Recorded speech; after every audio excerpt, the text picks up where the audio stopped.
രാജകുടുംബത്തിന്റെ ആതിഥേയത്വത്തിൽ ഇംഗ്ലണ്ടിൽ പര്യടനം ആരംഭിച്ചിരിക്കുകയാണ് മാർപ്പാപ്പയുടെ ടീം എന്നറിയപ്പെടുന്ന വത്തിക്കാൻ ക്രിക്കറ്റ് ടീം. പൂർണ്ണമായും വൈദികരും വൈദിക വിദ്യാർത്ഥികളും അടങ്ങിയ വത്തിക്കാൻ ടീമിൽ 28 പേരാണ് ആകെയുള്ളത്. വിവിധ രാജ്യങ്ങളിൽ നിന്നും റോമിൽ ശുശ്രൂഷയോ പഠനമോ നടത്തുന്നവരിൽ നിന്നാണ് മാർപ്പാപ്പയുടെ ടീമിനെ തെരഞ്ഞെടുക്കുന്നത്.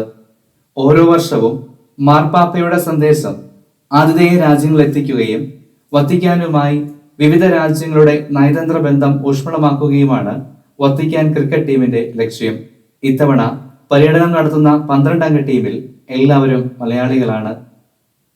ജീവിതം തന്നെ സമൂഹത്തിനായി മാറ്റിവെച്ചിരിക്കുന്ന വൈദികരെ പ്രൊഫഷണൽ ക്രിക്കറ്റിലൂടെ കൈപിടിച്ചു നടത്തുന്നത് അഭിമാനകരമായി കരുതുന്നുവെന്ന് വത്തിക്കാൻ ടീമിന്റെ പരിശീലകനും മുൻ ഓസ്ട്രേലിയൻ താരവുമായ ഡെയ്ൻ കിർബി പറഞ്ഞു.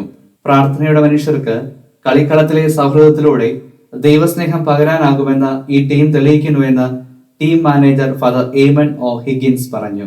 വിൻസർ കാസിൽ ഗ്രൗണ്ടിലെ മത്സരത്തിന് മുൻപ് വിവിധ കാലഘട്ടങ്ങളിൽ ലോകകപ്പ് ടീമിൽ അംഗങ്ങളായിരുന്ന ഇംഗ്ലീഷ് താരങ്ങളുമായി നടന്ന 2020 സൗഹൃദ മത്സരത്തിൽ ഇംഗ്ലണ്ട് സീനിയേഴ്സ് വിജയികളായി. അവസാന ഓവർ വരെ ആവേശം നീണ്ടുനിന്ന മത്സരത്തിൽ 4 വിക്കറ്റിനായിരുന്നു ഇംഗ്ലീഷ് ടീമിന്റെ വിജയം. ആവേശകരമായ മത്സരത്തിൽ അർദ്ധശതകം നേടിയ കൊച്ചി രൂപതാംഗം father Paulson Kochuthara man of the match award കരസ്ഥമാക്കി. ജൂലൈ 1 ലണ്ടൻ യൂണിവേഴ്സിറ്റി ചാമ്പ്യൻസിനെയും ജൂലൈ 3 കിങ്സ് ചാൾസ് 11 വിന്റൻസ് ഗാർഡനിലും വത്തിക്കാൻ ടീമിന് മത്സരങ്ങളുണ്ട്.